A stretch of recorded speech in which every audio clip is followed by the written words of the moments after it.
नमस्कार। शुभेंदु जी, एक आपको पहली बात तो नंदीग्राम की सीट से जीत की बहुत बहुत बधाई हो, पर एक तरफ आप नंदीग्राम से जीत रहे, दूसरी तरफ भारतीय जनता पार्टी 3/4 बहुमत टीएमसी को मिल रही है, इसको कैसे देखते हैं शुभेंदु जी आप? ना, पहले तो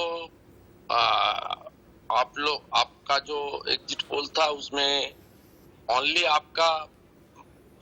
आपका एग्जिट पोल में ही नंदीग्राम के लिए शुभेंदु को आप डिक्लेयर किया था जी।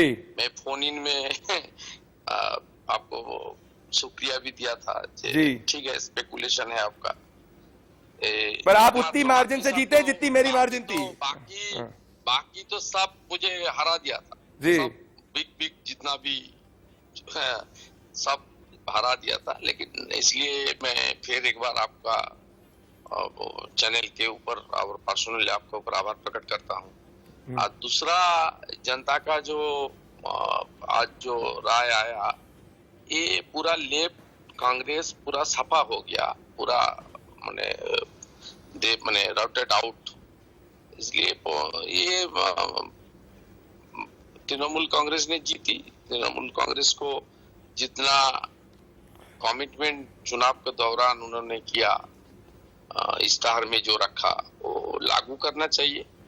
पर शुभेंदु जी, मैं माफी चाह रहा हूँ, आपको रोक रहा हूँ। शुभेंदु जी, मैं आपको रोक रहा हूँ, मैं एक सेकंड रोक रहा हूँ, माफी चाह रहा हूँ। तो शुभेंदु जी ने कहा, बिल्कुल हमने एग्जिट पोल में कहा था आप जीत रहे थे शुभेंदु जी। पर शुभेंदु जी, मैं आपसे ये जानना चाहता हूँ, ममता बनर्जी ये कह रही है कि उनकी हार में हेरा फेरी हुई है और सुप्रीम कोर्ट जाएगी, तो वो कह रही है कि वो सुप्रीम कोर्ट जाने वाली है नंदीग्राम के रिजल्ट पे। इस पे क्या कहना चाहते हैं शुभेंदु जी? नहीं, इसमें मैं कोई टिप्पणी नहीं करूंगा। ये तो डेमोक्रेसी का पार्ट है। जुडिशियरी तो जो हमारी कॉन्स्टिट्यूशन का मेन पिलर है, जा सकती है, कोई दिक्कत नहीं, इसमें कोई दोहराना नहीं है। इलेक्शन प्रोसेस बहुत क्लियर है, इसमें मेरा कोई गुंजाइश नहीं है। और जाने दीजिए, तो उसकी पार्टी का, उसकी पर्सनल कैंडिडेट के नाते उसकी खुद डिसीजन है, इसमें टिप्पणी करना सही नहीं होगा। शुभेंदु जी, मुझे बीजेपी को पिछले 2016 में 3 सीट मिली। अभी बीजेपी को प्रत्याशा बीजेपी का गवर्नमेंट बनाने का था, माहौल भी ऐसे था, लेकिन एक स्ट्रॉन्ग ऑपोजिशन के नाते हम लोग का जो जिम्मेदारी है वो निभाना पड़ेगा, कंस्ट्रक्टिव ऑपोजिशन के नाते।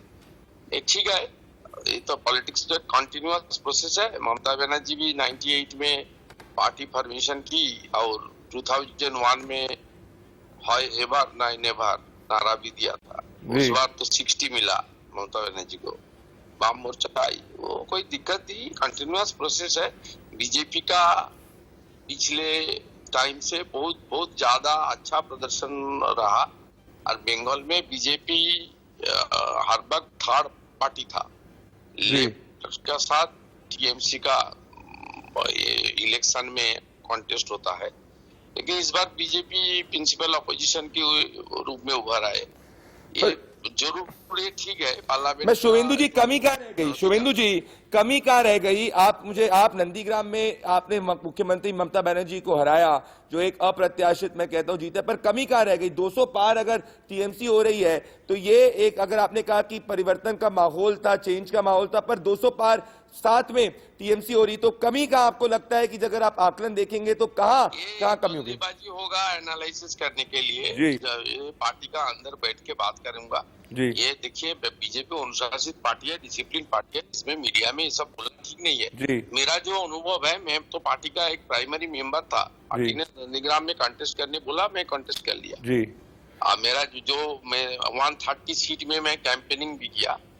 पार्टी जो मुझे डायरेक्शन दिया था, पार्टी में वो उसको पालन किया, उसका state party, national party leadership ने जो मुझे बोला, मैं काम किया। आगे भी करने का मौका मुझे मिलेगा, मैं करूंगा। तो मेरा तो ज्यादा दिन नहीं हुआ पार्टी में, और कि क्या क्या हम लोग का उपलब्धि है, क्या क्या करने से पार्टी आगे और भी बढ़ेगा। 70 से 210 होगा अगले टाइम, उसको तो जो उपलब्धि मिला है इस बार, तो बीजेपी ने पहले बार स्टेट असेंबली इलेक्शन 294 में पूरा के दम लगा के लड़ा, इस बार पहले बार। इसलिए जो उपलब्धि आया सब लोग का वो भी विचार रखेगा, मैं भी रखूंगा, आगे इसमें लेकर हम लोग को चलना पड़ेगा, लेकिन कंस्ट्रक्टिव ऑपोजिशन के नाते हम लोग को चलना पड़ेगा।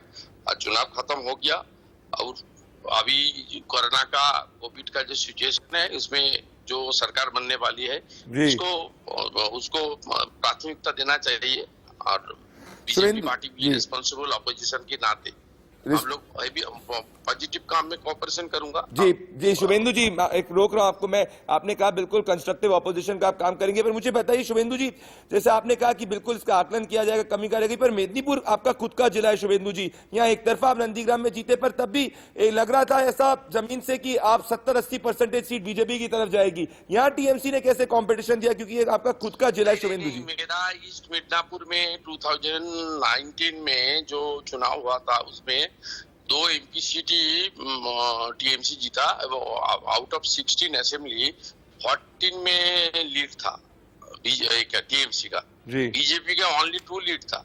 लेकिन अब तक जो कंप्लीट नहीं हुआ काउंटिंग, 2-4 क्षेत्र में अभी भी चल रहा है। ऑलरेडी बीजेपी खेजूरी, भगवानपुर, आपका Khejuri, Bhagwanpur, Nandigram, south कंटाई, north कंटाई, Moyna, Haldia, 7-8 seat तो बीजेपी ऑलरेडी जीत गया जी। ये तो अच्छा प्रदर्शन है। 2009 में जो प्रदर्शन था इसमें 14 सीट में टीएमसी का लीड था जी। 2 सीट में देखिए, मेरा जो होम टाउन है उसमें साउथ कंटाई, नॉर्थ कंटाई जी, मेरा होम टाउन है, मेरा पिताजी, मेरा घर वाला वहाँ रहता है जी। वहाँ दोनों सीट बीजेपी जीता, पहले टाइम की था, इसमें पार्लियामेंट में माइनस था जी। मेरा जो हल्दिया में जब मैं काम किया एचडीए के चेयरमैन, तो हल्दिया सीट में